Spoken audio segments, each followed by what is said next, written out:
Quando você chegou aqui nesse lugar, você me encontrou feliz também. Ainda que eu seja palmeirense. Como é que pode um palmeirense estar feliz? É porque a minha alegria não está no Palmeiras, não é mesmo? Se eu fosse depender do Palmeiras para ser feliz, eu estava perdido, não estava? Estava complicada a minha situação.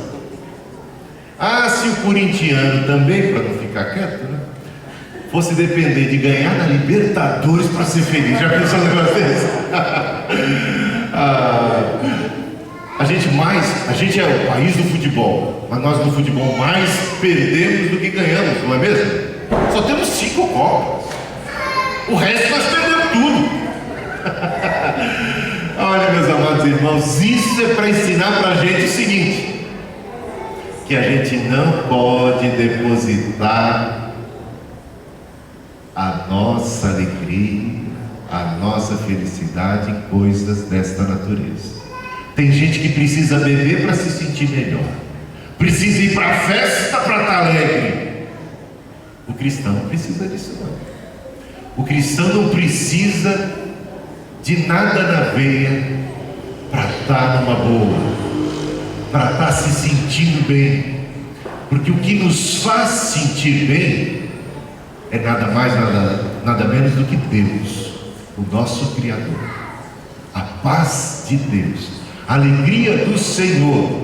E não importa a circunstância, não importa que o Palmeiras tenha perdido de 6, não importa que as coisas estejam complicadas, nós podemos usufruir de uma felicidade genuína e autêntica, baseada em Cristo, em Deus, que jamais muda. Ele é sempre fiel, Ele é sempre constante, Ele é vencedor, Ele é amigo, e nada pode nos separar do amor de Deus que está em Cristo Jesus. Nada pode alterar o fato daquela cruz de Cristo morrendo ali em nosso lugar. Nada pode alterar o fato de que Ele ressuscitou para a nossa salvação.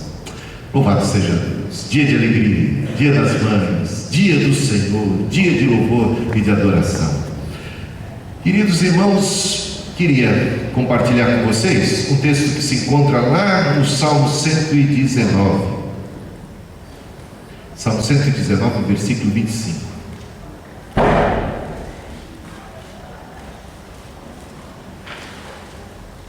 Destacando a segunda metade do versículo, a segunda frase, que diz o seguinte: vivifica-me segundo a tua palavra. Assim está na minha versão: vivifica-me segundo a tua palavra. Avivamento, isto de vivificar, tem tudo a ver com a palavra de Deus. A vida nasce da palavra de Deus. Lembra de Gênesis? A descrição da criação. Quando Deus está criando, é registrado da seguinte forma: disse Deus, haja luz, e houve luz. Disse Deus, haja divisão entre o firmamento e a terra, e assim aconteceu. Disse Deus isto e aquilo, e as coisas nasceram da palavra de Deus, não foi? A palavra de Deus é que trouxe vida a tudo que existe. Tudo que existe é produto da palavra de Deus. Hebreus 4, versículo 12. O autor de Hebreus diz o seguinte: a palavra de Deus é viva e eficaz. A palavra de Deus é viva e eficaz. Vimos que pela palavra tudo que existe teve origem. A criação, o gênesis de todas as coisas é a palavra. E a palavra de Deus é exaltada pelo autor de Hebreus como a palavra viva e eficaz. E o autor, o salmista, exaltando as Escrituras, eu não sei se você sabe, o capítulo da Bíblia mais longo é o capítulo 19 do livro de Salmos. Cada um dos versículos é um louvor à palavra de Deus. O capítulo mais longo é dedicado à Bíblia, é dedicado às Escrituras Sagradas, um louvor a ela. Cada um dos versículos exalta a palavra de Deus. E este em particular, o versículo 25 diz: vivifica-me segundo a tua palavra. Não foi a palavra que deu origem a todos nós? Pela palavra nós viemos a existir. E se por acaso estivermos com problema na nossa existência, se as coisas estiverem emperradas, se nós estivermos num marasmo, se nós estivermos moribundos em termos existenciais, se a nossa vida estiver para baixo, se nós estivermos mórbidos, se nossos projetos, nossos sonhos não estão cheios de vida, pelo contrário, possam porventura estar embebidos em morte, à beira do precipício, nós podemos orar como o salmista: vivifica-me segundo a tua palavra. Tem gente que quer vida, mas fechou as Escrituras. Tem gente que até ora por vida, mas se esquece de buscar a palavra de Deus. Onde é que está a vida? A vida está na palavra de Deus. De onde procedem os avivamentos e as renovações? A palavra de Deus. Quando a gente observa os avivamentos dos dias do Antigo Testamento, é muito curioso notar que cada um deles, cada um, surgiu como um produto da palavra de Deus. Nos dias do rei Josafá foi assim: idolatria, maldade, distância, morte espiritual do povo, e de repente foram avivados pela palavra. E nos dias do rei Josias também imperava a morte, imperava o distanciamento de Deus, a idolatria, a injustiça, o pecado, o esfriamento espiritual. Aqueles dias, Josias encontrou, ou foi encontrado nos dias de Josias, foi redescoberta a palavra. O livro da lei foi achado. O povo havia perdido o livro da lei. E já dizia Oséias: o meu povo está morrendo. Oséias, Deus, através da boca de seu profeta Oséias, dizia assim: o meu povo está morrendo porque lhe falta conhecimento. Quando não há conhecimento da palavra, quando a palavra é escassa, quando o povo se esqueceu tanto da palavra que ela ficou perdida, ela ficou como um livro esquecido, um livro empoeirado, um livro escondido, que a gente nem sabe onde está, a morte vai reinar. Se a palavra traz vida, a ausência dela traz morte. Se a palavra vivifica, a ausência da palavra mortifica. A fé vem pelo ouvir, não é mesmo? E ouvir o quê? Ouvir a palavra de Deus. A nossa própria fé é vivificada através da palavra. Quando ouvimos a palavra, pode ser o caso de sermos analfabetos.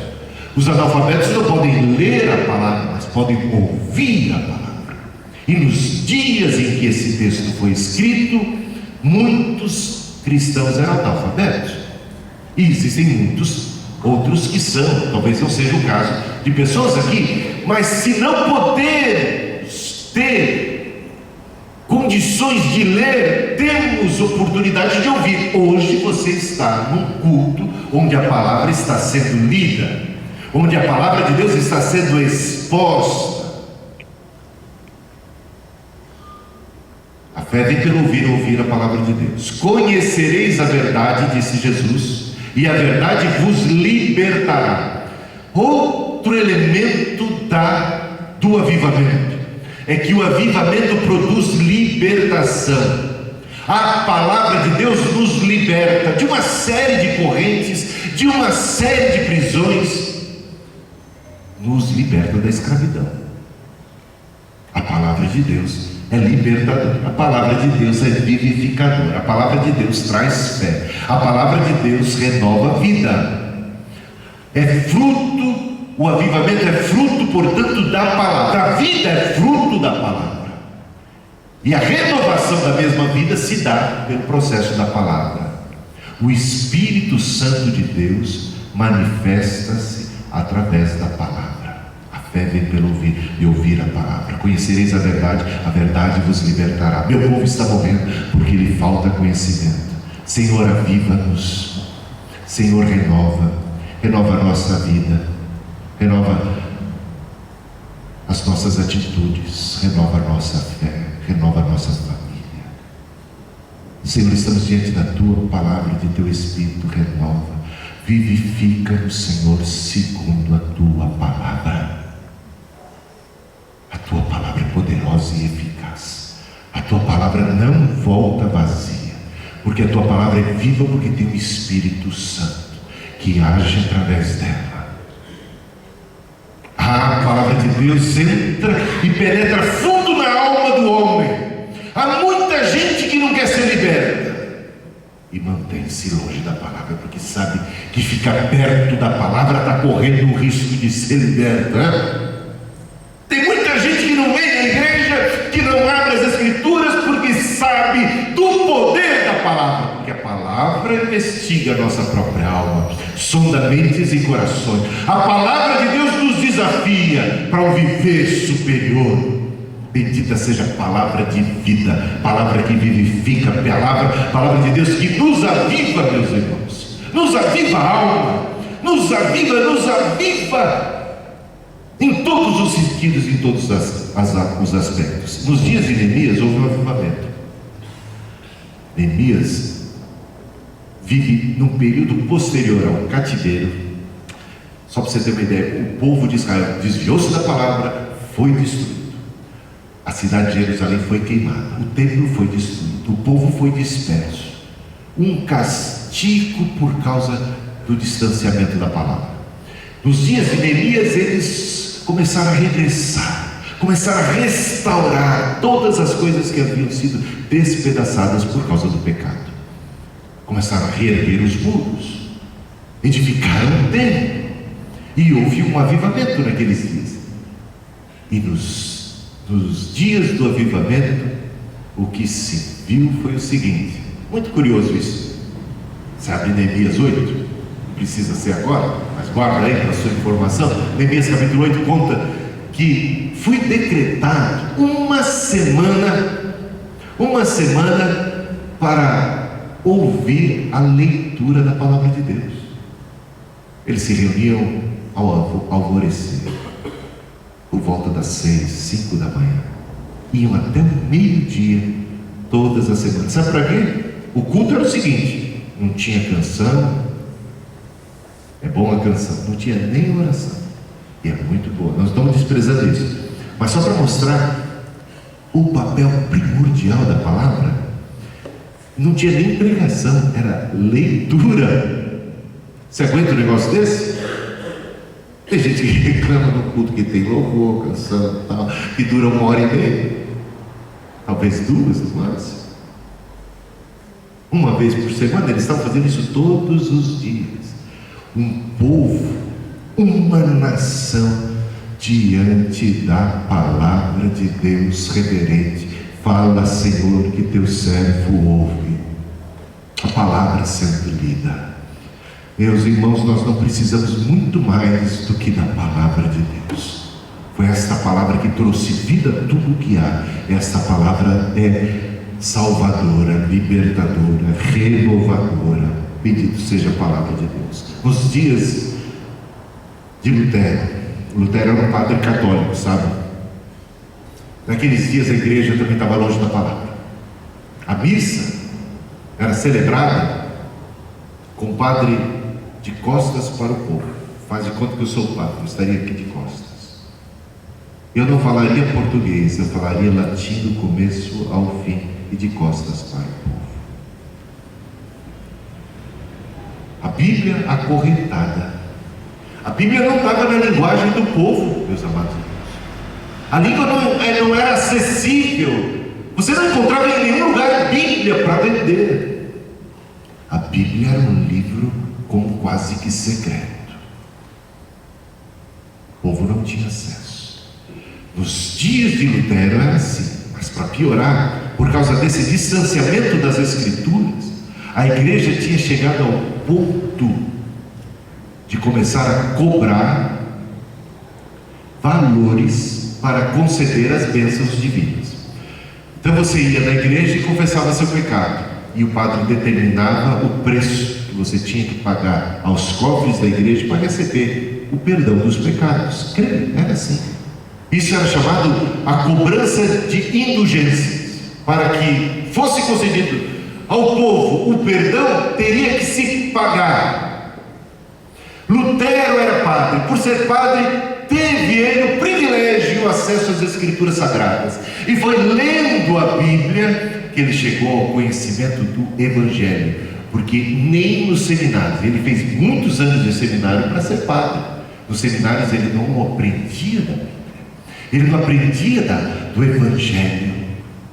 Foi sozinho, lendo as Escrituras Sagradas, que os seus olhos foram abertos. Conhecereis a verdade vos libertará, meus irmãos.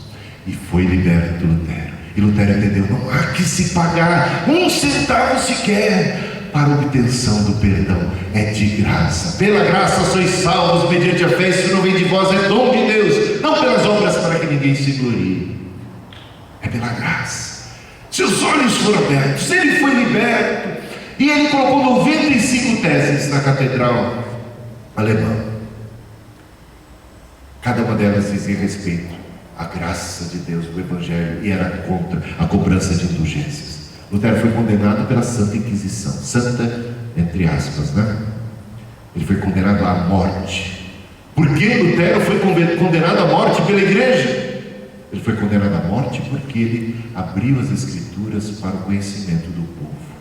Porque ele disse algo que contrariava uma prática muito lucrativa para a igreja. Porque ele disse o que diz a palavra de Deus: a salvação é de graça. Isto foi o estopim. A palavra de Deus foi o estopim da reforma. Foi o ponto de partida, a base, o fundamento, a motivação da reforma protestante que sacudiu e que abalou não apenas os alicerces da igreja, mas como os alicerces de todo o mundo. E Lutero foi o primeiro a traduzir a Bíblia para a língua do povo, para o alemão em primeiro lugar. Sabia disso? Traduziu ele no Novo Testamento. E naquela época quis Deus que a imprensa fosse uma descoberta. E o primeiro livro a ser impresso foi a Bíblia, as Escrituras Sagradas, que agora estavam na mão do povo. Que coisa maravilhosa, não é? Um grande avivamento. Vamos falar então do avivamento wesleyano? Nós somos fruto, a igreja metodista é fruto do avivamento wesleyano. Décadas depois de Lutero, Wesley vivia na Inglaterra, em Londres, e lá a igreja também estava decadente, a sociedade estava decadente, o pecado estava reinando, a coisa estava difícil. E Wesley teve uma experiência que transformou a sua vida, e que é chamada experiência do coração aquecido. E sabe, essa experiência que impactante com o Espírito Santo de Deus que avivou a sua alma e que depois promoveu. Foi como que um gatilho para um avivamento que se espalhou pela terra inteira.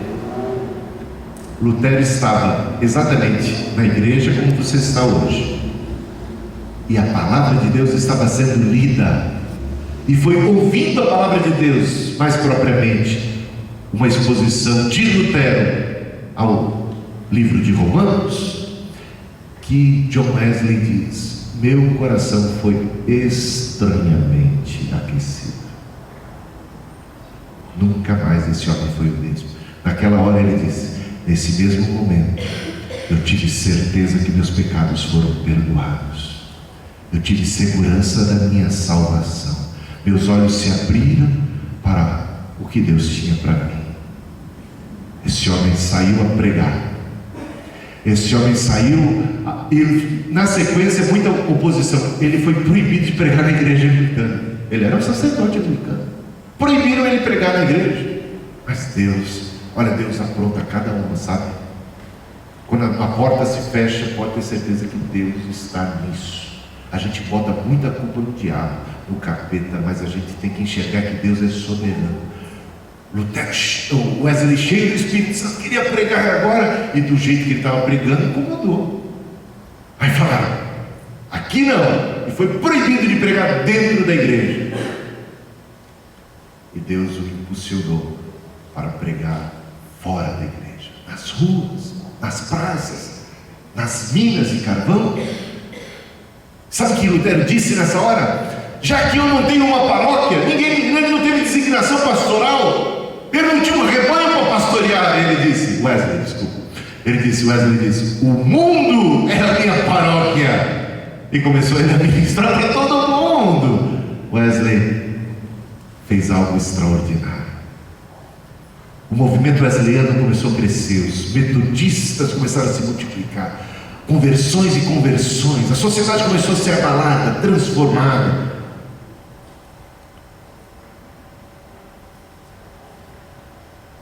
Cresceu tanto o movimento que começou a sair fora do controle. E aí eu quero exaltar o papel da mãe. Wesley ficou muito preocupado porque leigos, ou seja, pessoas não ordenadas, pessoas que não são pastores, que não tiveram uma formação acadêmica adequada e reconhecida pela igreja, estavam pregando, eram metodistas pregando a palavra. E ele falou assim: não, ele tinha uma formação, ele era ainda anglicano em muitos sentidos. Aí ele falou assim: não, isso está errado, só um pastor ordenado pode pregar, eu vou proibir. Pensou em proibir, mas foi consultar a mãe, Susana Wesley. Já ouviram falar da mãe de John Wesley? Uma mulher extraordinária, uma sabedoria. Quando ele foi falar com Susana Wesley e falou assim: olha, tem pessoal aí pregando e fazendo e tal, e eu estou pensando em proibir, e o que você acha? Essa mulher não era fofoqueira, essa mulher não era de botar lenha na fogueira, essa mulher também tinha um tato, uma sabedoria, um discernimento, e ela disse com a sua sabedoria e aconselhou Wesley a fazer o seguinte: vai ouvi-lo primeiro, antes de tomar qualquer decisão. Por que você não o ouve primeiro? Vai escutar uma pregação dele. Porque ela já havia escutado. Mas ela não disse: eu já escutei, é bom, olha, assina embaixo, vai lá. Não, ela falou: vai você escutar. Olha a sabedoria dela. E ele foi. Wesley seguiu a orientação de sua mãe, ouviu um daqueles pregadores leigos e ficou boquiaberto. Sabe o que ele disse na conclusão do sermão? Ele disse assim: isso é de Deus! E eu não sei se vocês sabem, mas o movimento wesleyano é um movimento de leigos. E foi no movimento wesleyano que os leigos tiveram acesso à pregação da palavra. Uma reforma, uma revolução está acontecendo. E é no movimento wesleyano que as mulheres vão ser exaltadas mais do que em qualquer outra igreja. Foi no movimento wesleyano, foi na igreja metodista que a mulher começou a pregar. E foi no movimento metodista, muito antes das mulheres votarem aqui no Brasil, já estávamos ordenando, mulheres pastoras em outros países. Olha que eu vou dizer para você, revolucionário. E foi através desse avivamento wesleyano que se deu o fim da escravidão no mundo. No mundo. Quem conhece a história sabe do que eu estou falando.